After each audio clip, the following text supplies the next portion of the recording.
उस टनल की वजह से, ब्लास्टिंग की वजह से काफ़ी लोगों के घरों में क्रैक्स आए। जब उन्होंने हल्ला गुल्ला किया कि हमारा नुकसान हो रहा है, इस बंदे ने कम से कम 10 से 12 लोगों पे पर्चे लगा दिए। इतनी गुंडागर्दी की, लोगों को डराया।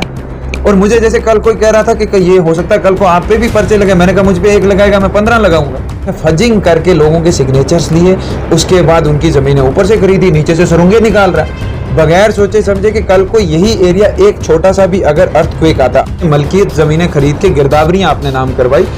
गिरदावरी किसने करवाई हैं? यही कॉरपोरेशन के जो हेड थे उनके नाम है। ये नज़ीर मीर हैं, श्रीनगर के हैं, बारामूला साइड के, लेकिन ये जीएम ही डील कर रहा था चीज़ों को। उन्होंने जब ये ज़मीनें खरीदी, उसके बाद उनको टनल का उस वक्त कोई भी जिक्र नहीं था। उन्होंने ये कहा हम ऊपर से नहर निकालेंगे, यहाँ से आपको, उस वक्त के मुद्दे थे कि आप लोगों को बिजली फ्री मिलेगी, लोगों को और पता नहीं क्या क्या ख्वाब दिखाई दे।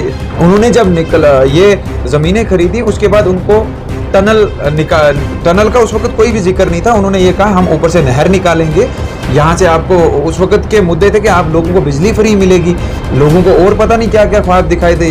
टनल निकला था वहाँ से, तो क्या इशू, आपका क्या मुतालबा उस टनल पे है? देखिए, सबसे बड़ी लड़ाई मेरी उसी टनल को लेके थी।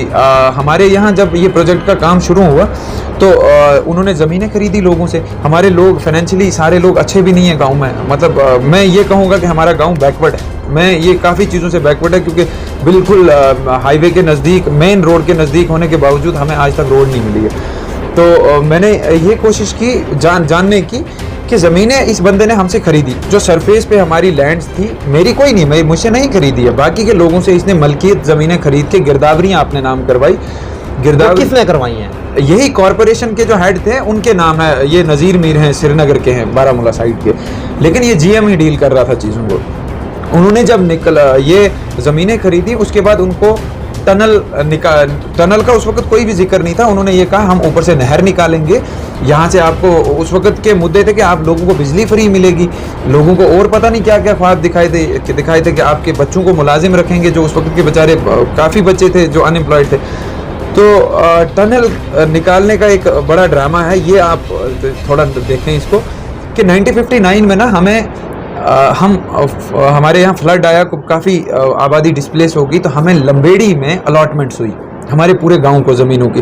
खैर बाद में वहाँ लोग नहीं रहे और वापस आ गए। वापस आने के बाद फिर से एक बार फ्लड ने अफेक्ट किया हमें 2014 में, फिर 18 में थोड़ा आया।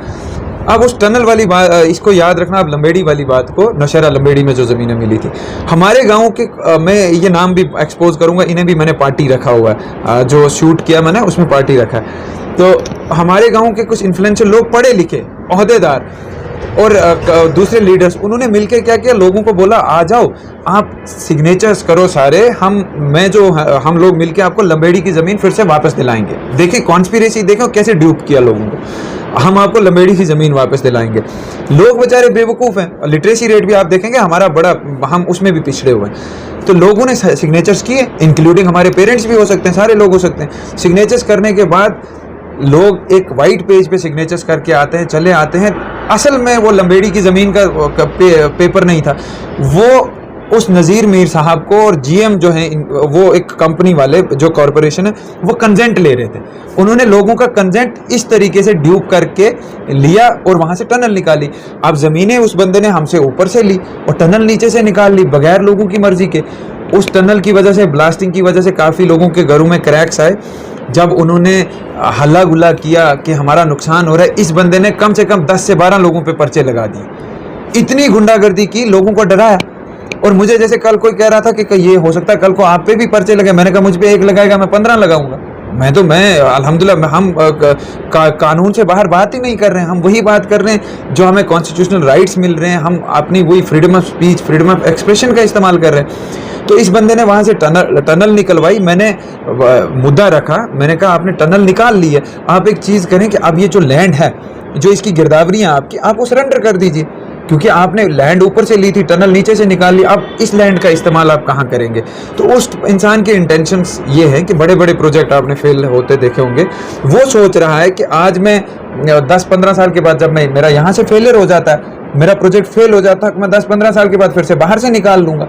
उसने एक अल्टरनेट रखा हुआ है, लेकिन मैं ये भी कहूँ आपको कि देखें कि उस वक्त भी कॉन्स्पिरेसी करके उसने फजिंग करके लोगों के सिग्नेचर्स लिए, उसके बाद उनकी ज़मीनें ऊपर से खरीदी, नीचे से सुरंगें निकाल रहा है बगैर सोचे समझे कि कल को यही एरिया एक छोटा सा भी अगर अर्थक्वेक आता, आप आज जियोलॉजी डिपार्टमेंट से लोग कमेटी बिठवाएं, वहाँ पे उनको भेजें, आपको वो एरिया पूरा जो है वो सिस्मिक जोन मिलेगा।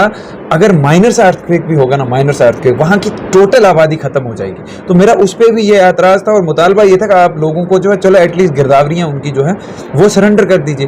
तो वो कहाँ मानता है, वो ना ही एडमिनिस्ट्रेशन चीज़ों का नोटिस ले रही है, तो क्या कर सकते हैं। तो चलिए, बहुत बहुत शुक्रिया, हमारे साथ बातचीत कर रहे थे जुल्फकार भाई, जो कि एक इलेक्टेड पंच थे जिन्होंने